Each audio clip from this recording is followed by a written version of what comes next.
Budget 2015 और आज इस सेगमेंट में हम बात करेंगे रियल एस्टेट की कि रियल्टी सेक्टर की इस बजट से क्या उम्मीदें हैं। हमारे साथ खास मेहमान मौजूद हैं। हमारे साथ निरंजन हीरानंदानी डेवलपर्स के। निरंजन जी नमस्कार, स्वागत है आपका। रियल एस्टेट सेक्टर की अगर मैं बात करूं तो मोदी गवर्नमेंट आने के बाद काफी चीजें बदली हैं, फिर चाहे वो इंफ्रास्ट्रक्चर फाइनेंसिंग हो, चाहे फिर वो लैंड ऑर्डिनेंस एक्ट हो, लेकिन अभी भी काफी कुछ करने की जरूरत है एक एक्चुअल बूस्ट लाने के लिए सेक्टर में। बजट से वित्त मंत्री अरुण जेटली से आपकी क्या उम्मीदें हैं? मैं समझता हूं कि 3-4 एक डायरेक्शन में जाने की आवश्यकता है, जहां हम समझते हैं कि जो सेकेंड टियर सिटीज हैं वो बनने लायक हैं, लेकिन उनके ऊपर हम अब तक कोई जोर दिया नहीं है। नंबर 1 पॉइंट है कि हमें उनको इंफ्रास्ट्रक्चर स्टेटस देने चाहिए।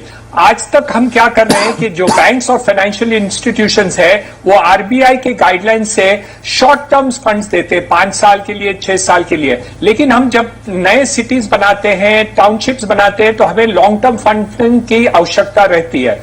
तो हमें ये करना है कि बैंक्स को लॉन्ग टर्म फंडिंग, जैसे हम नए सिटीज बनाते हैं, रोड्स बनाते हैं, इंफ्रास्ट्रक्चर बनाते हैं, स्टॉर्म वाटर ड्रेन बनाते हैं, पानी का करते हैं, स्कूल्स कॉलेजेस बनाते हैं, ये सब इंफ्रास्ट्रक्चर करने के लिए एक तो हमें लॉन्ग टर्म फंडिंग चाहिए। इंफ्रास्ट्रक्चर उसमें कोई बजट की प्रॉब्लम नहीं है, हम कोई टैक्स फ्री स्टेटस उसके लिए नहीं चाहते, लेकिन उनको लॉन्ग टर्म फंडिंग की आवश्यकता है। That is number 1। नंबर 2, जो इंडिविजुअल होम लोन्स हैं उनकी जो अमाउंट्स मेजर मेट्रो सिटीज में है, जैसे मुंबई है, दिल्ली है, कलकत्ता है, मद्रास है, वहां जो अमाउंट डिडक्शन देते हैं वो 2 लाख का हमको बहुत कम पड़ता है, क्योंकि जो लोग लोन लेते हैं और कॉस्ट जो जमीनों के भाव बढ़ गए, फ्लैट्स के भाव बढ़ गए, उसको डिडक्शन के लिए हमें ये 2 लाख का 3 लाख करने की आवश्यकता है। इंडिविजुअल की कैपेसिटी बाइंग की कम हो गई है लास्ट 5 साल की इन्फ्लेशन के कारण, तो ये सेकेंड पॉइंट हमको करने की आवश्यकता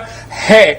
तीसरी बात यह है कि हमारे पास आज के तारीख में बजट में एक भी इंसेंटिव नहीं है कि छोटे मकान बनाए जी। हर एक बिल्डर ये चाहता है कि हम लग्जरी हाउसिंग बनाएं, क्योंकि उसमें कोई फर्क नहीं है। जमीनों के दाम तो बढ़ गए, कॉस्ट ऑफ कंस्ट्रक्शन बढ़ गया, तो हम अफोर्डेबल हाउसिंग क्यों बनाएं? तो हमें इसकी इंसेंटिव 5 साल पहले हमने विड्रॉ कर दी। 80IB इनकम टैक्स की थी, जो छोटे मकाने थे 1000 फुट तक था, उनको हम टैक्स फ्री का स्टेटस दर्जा देते थे, वो हमने निकाल दिया है। तो हम समझते हैं कि आपको बिल्डर डेवलपमेंट कम्युनिटी हो या दूसरे इंस्टीट्यूशंस हो, उनको ये देने की आवश्यकता है कि छोटे मकान बनाने पर आपको इंसेंटिवाइज किया जाए। जो हमने विड्रॉ कर दिया 80IB, उसको हम रिस्टोर कर दें। Of course the worst thing which has happened is service tax. जो गरीब आदमी इंस्टॉलमेंट में घर खरीदता है उनको 5-4% सर्विस टैक्स लगती है। जो अमीर आदमी है, जिसके पास पैसे हैं, एक शॉट में रेडी मकान खरीदते हैं, उनको सर्विस टैक्स लागू नहीं होता। ये एक बहुत बड़ी अन्याय है। तो मैं समझता हूं ये अन्याय को निकालना बहुत आवश्यकता है। It is a injustice done to the poor, affording and marginal sector of purchases. Rich people, it makes no difference. For the poor people, you are charging service tax because it is done in installment. I think these are 3 or 4 major things that have to come in the budget to make a success of housing and affordable housing. बिल्कुल mister Hiranandani, जो 3 points आपने raise किए हैं बिल्कुल सटीक हैं और बिल्कुल वैलिड हैं, क्योंकि अफोर्डेबल हाउसिंग जो तीसरा पॉइंट आपका रहा है, ज्यादातर जो डेवलपर्स हैं वो बिल्कुल ठीक आपने कहा कि लैंड कॉस्ट काफी है, कॉस्ट ऑफ कंस्ट्रक्शन काफी होती है, तो उस केस में अफोर्डेबल हाउसिंग पर उतना फोकस नहीं हो पाता रियल एस्टेट डेवलपर्स का। और इनफैक्ट हम देखते भी रहे हैं कि ज्यादातर रियल एस्टेट कंपनीज इस बात की इसकी डिमांड करती भी रही है कि लो कॉस्ट हाउसिंग के जो लोन्स है उसको प्रायोरिटी सेक्टर का टैग मिले। इस पर भी कुछ इनिशिएटिव्स, कुछ स्टेप्स इमीडिएट तौर पर लेने की जरूरत है आपके लिहाज से? नहीं, जो प्रायोरिटी सेक्टर तो हमको करना ही है, और मैं समझता हूं कि आरबीआई और फाइनेंस मिनिस्ट्री को इसमें लागू करने की आवश्यकता बहुत पहले ही थी। और वो जो प्रायोरिटाइजेशन है लास्ट क्रेडिट पॉलिसी में दर्जे में उन्होंने दे दी। लेकिन मेन मुख्य क्या है कि बैंक्स और फाइनेंशियल इंस्टीट्यूशंस को ये दिखाना है कि जहां प्रोजेक्ट्स अटक गए हैं, जैसे एसईजेड्स हैं, वहां क्या हुआ है, पॉलिसी चेंज लास्ट महीने में निर्मला सीतारमण जी ने अनाउंस किया कि जहां नॉन प्रोसेसिंग एरिया है हम मकान बेच सकते हैं, हॉस्पिटल, स्कूल्स और वगैरह वगैरह जो एसईजेड का है उनको एक नया दर्जा दिया है। लेकिन बहुत ही प्रोजेक्ट्स अटक गए हैं। तो हमें एक स्पेशल उनको फैसिलिटी देने की आवश्यकता है। जहां वो मैट और डीडीटी इंट्रोड्यूस कर दिया था, वो विथड्रॉ करने की आवश्यकता है।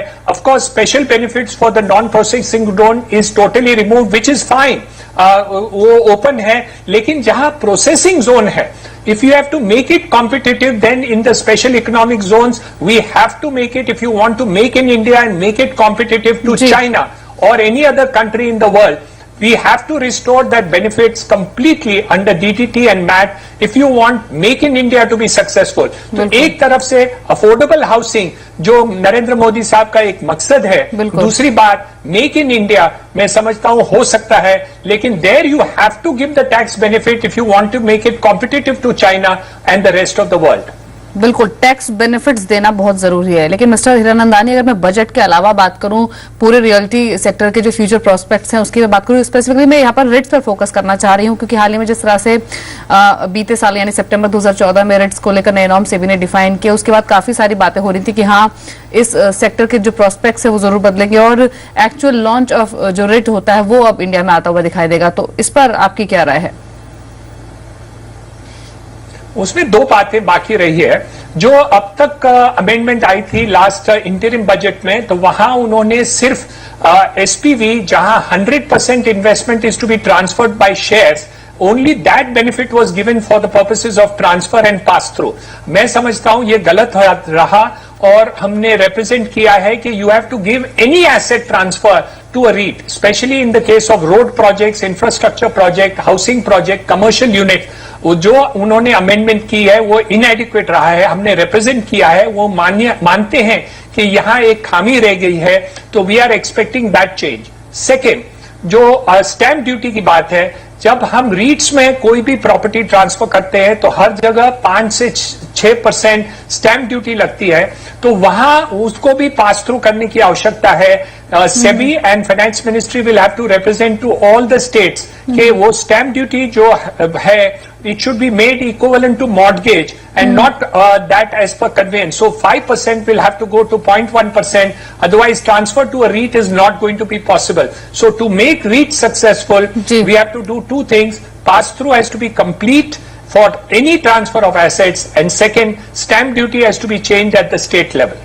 जी, लेकिन मिस्टर हीरानंदानी, अब इस पूरे ही सेक्टर के अगर आउटलुक की बात करें तो यहाँ से अब आने वाले सालों में क्या ग्रोथ आप देख रहे हैं? क्योंकि इंटरेस्ट रेट कट की मांग लगातार पूरा रियल एस्टेट पैक कर रहा था। आपसे भी जब पहले कभी कॉन्वर्सेशन हुआ है तो आपने भी हमेशा कहा है कि इंटरेस्ट रेट्स नीचे लाना बहुत जरूरी है। शुरुआत भले इसकी हो चुकी है, भले ही कट जो हुआ अभी आरबीआई की ओर से वो बहुत स्ट्रांग नहीं था, बहुत इंटेंसिटी उसकी स्ट्रांग नहीं थी, लेकिन एक डायरेक्शन की, एक नई डायरेक्शन की शुरुआत जरूर हुई है।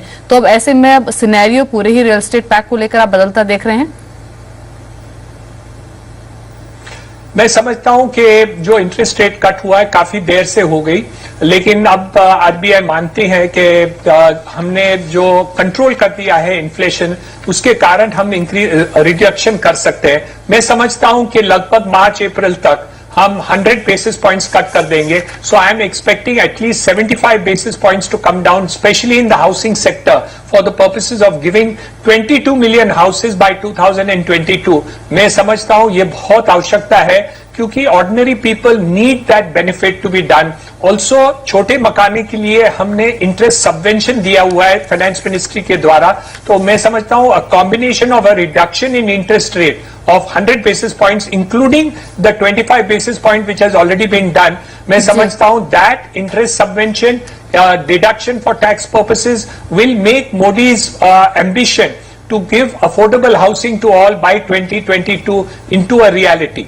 जी, चलिए, शुक्रिया मिस्टर हीरानंदानी समय देने के लिए जी बिजनेस को और पूरे ही रियल्टी सेक्टर को लेकर उम्मीदें क्या हैं इस बजट से, उस पर अपने कमेंट्स देने के लिए, और साथ ही साथ क्या कुछ अहम इनिशिएटिव्स हैं जिनको अभी भी लेने की जरूरत है अगर ग्राउंड लेवल पर रियल एस्टेट सेक्टर में बदलाव लाना है। तो हालांकि आज के सेशन पूरे रियल एस्टेट पैक की बात करें तो डीएलएफ 3 रुपए ऊपर है, लेकिन इसके अलावा अगर उबरा रियल्टी की बात करें तो वहां पर कुछ एक प्रेशर्स आज के सेशन में आते हुए दिखाई दिए हैं। यूनिटेक 15 पैसे नीचे, इनेबल्स रियल एस्टेट 1.5 रुपए ऊपर कामकाज कर रहा है। इनफैक्ट राजेश, मैं इनेबल्स रियल एस्टेट पर आपके कमेंट्स लेना चाहती हूँ।